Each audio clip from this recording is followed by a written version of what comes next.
పెహల్గామ్ ఉగ్రదాడి తర్వాత ఇరు దేశాలు అంటే పాక్, భారత్ మధ్య యుద్ధం జరగాలి అని చెప్పేసి చాలామంది కోరుకుంటున్నారు. ముఖ్యంగా మోదీ సర్కార్ యుద్ధం చేయడానికి సిద్ధమవుతుందా అంటే యెస్ అనే చెప్పాలి. ఎందుకంటే ర రక్షణ మంత్రి రాజ్‌నాథ్ సింగ్ కూడా ఫ్రీ హ్యాండ్ ఇచ్చేశారు సైనిక దళాలకి అని చెప్పేసి అంటున్నారు. ఏదేమైనప్పటికీ ఇప్పుడు ప్రస్తుతం భారత్‌తో పాక్‌కి యుద్ధం చేసేంత సామర్థ్యం ఉందా అంటే ఖచ్చితంగా లేదనే చాలా వార్తలు వినిపిస్తున్నాయి. ఈవెన్ మేధావులు కూడా అదే చెప్తున్నారు. ఎందుకంటే 4 రోజుల్లోనే 4 రోజుల్లో వాళ్ళ మందు మొత్తం అయిపోతుంది.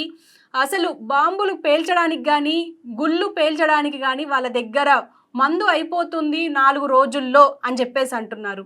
అసలు ఏంటి పాకిస్తాన్ సామర్థ్యం ఏంటి? మన సామర్థ్యం ఏంటి? సో, ప్రస్తుతం దీని గురించే చర్చ జరుగుతోంది. సో, దీని గురించి మనతో మాట్లాడడానికి మా ప్రతినిధి ఆదిత్య లైన్‌లో ఉన్నారు.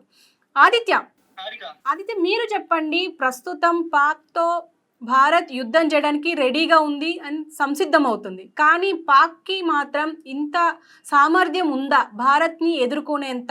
ఇప్పుడు యుద్ధ వాతావరణం రెండు దేశాల మధ్య నెలకొన్న నేపథ్యంలో వీటిపైన రీసెర్చ్ అయితే చేస్తున్నారు. అంటే భారత్ బలాబలాలు ఎంత, పాకిస్తాన్ బలాబలాలు ఎంత అని చెప్పేసి రీసెర్చ్ అయితే చేస్తున్నారు. ఈ నేపథ్యంలో ఏఎన్ఐ అనే ఒక వార్తా సంస్థ ఇప్పుడు ఒక సంచలన రిపోర్ట్ ఇచ్చింది. అదేంటంటే యుద్ధం వస్తే 4 రోజుల్లో పాకిస్తాన్ వద్ద మందుగుండు అయితే ఖాళీ అయిపోతుందని చెప్పేసింది. అంటే పాకిస్తాన్ సైన్యం వద్ద శతాగ్ని ఆయుధాల అంటారు, అంటే ఆర్టిలరీ అని అంటారు. ఇవి నిల్వలు అనేవి అత్యంత ప్రమాదకర స్థాయికి పడిపోయాయని, ఒకవేళ భారత్ తో పూర్తి స్థాయి యుద్ధం సంభవిస్తే కేవలం 4 రోజులు మాత్రమే పోరాడగలిగే పరిస్థితి నెలకొందని ఏఎన్ఐ వార్తా సంస్థ అయితే నివేదించింది.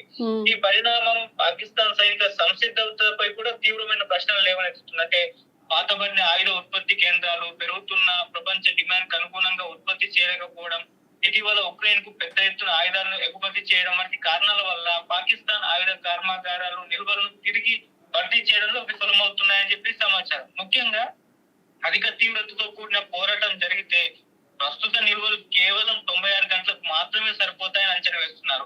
M109 హోవిట్జర్ ఫీల్డ్ గన్స్ కోసం అవసరమైన 155 mm శతాగ్ని గుళ్ళు, PM-21 రాకెట్ లాంచర్ల కోసం వాడే 122 mm రాకెట్ల కొరత కారణంగా సైన్యం అనేది రక్షణ సామర్థ్యాలు గణనీయంగా బలహీనపడ్డాయని తెలుస్తుంది.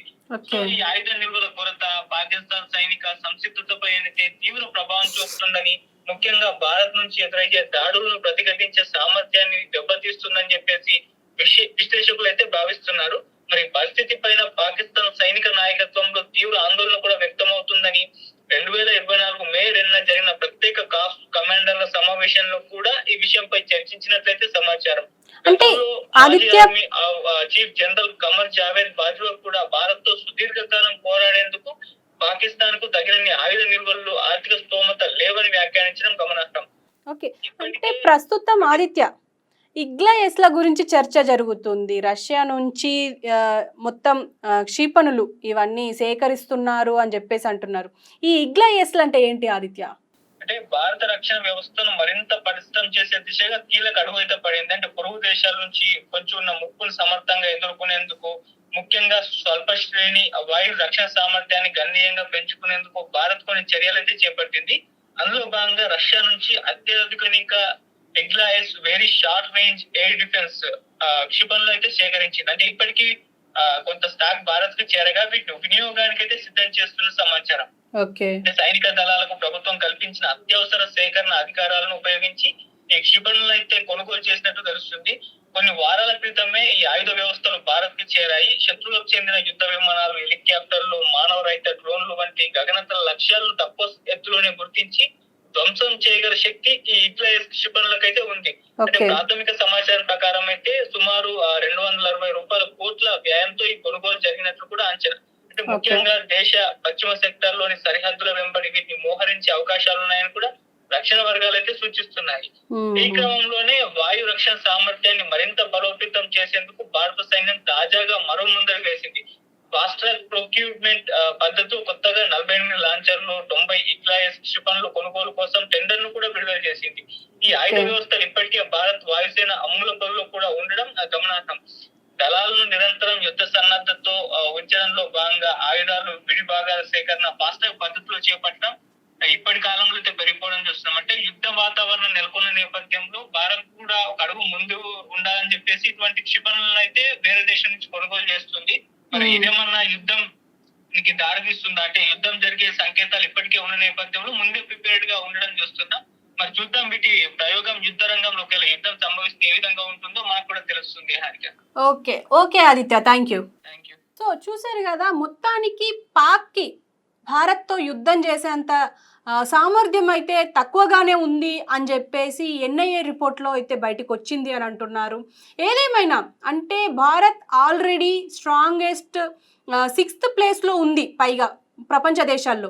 మరి ఇప్పుడు దీన్ని ఎదుర్కోగల సామర్థ్యం పాక్కి ఉందా అంటే ఖచ్చితంగా లేదని అంటున్నారు. ఈవెన్ రష్యా నుంచి క్షిపణులని దిగుమతి చేసుకుంటుంది అని అంటున్నారు. మరి ఏదేమైనా భారత్తో పాక్కి యుద్ధం చేసేంత ధైర్యం కానీ సామర్థ్యం కానీ రెండూ లేవు అని తేలిపోయింది. అయినా కూడా ఇప్పుడు మనకి యుద్ధం జరగాలా వద్దా అనే సందిగ్ధంలో ఉన్నాం. అలాంటి పరిస్థితుల్లో ఖచ్చితంగా యుద్ధమే చెయ్యాలి అని చెప్పేసి చాలామంది కోరుకుంటున్నారు.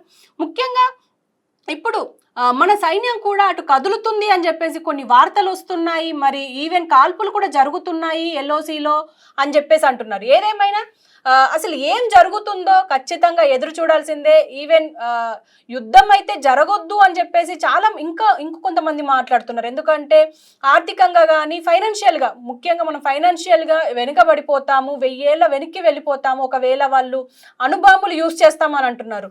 అణుబాంబులు యూజ్ చేస్తే ఖచ్చితంగా వెనక్కి వెళ్ళే పరిస్థితులు ఉంటాయి. ఫైనాన్షియల్గా కానీ తిండి కొరత అన్ని విధాలుగా మళ్ళీ వెనక్కి వెళ్ళిపోవాల్సి వస్తుంది అని చెప్పేసి అంటున్నారు. ఏదేమైనా ఏం జరుగుతుంది అనేది ఖచ్చితంగా ఎదురు చూడాల్సిందే.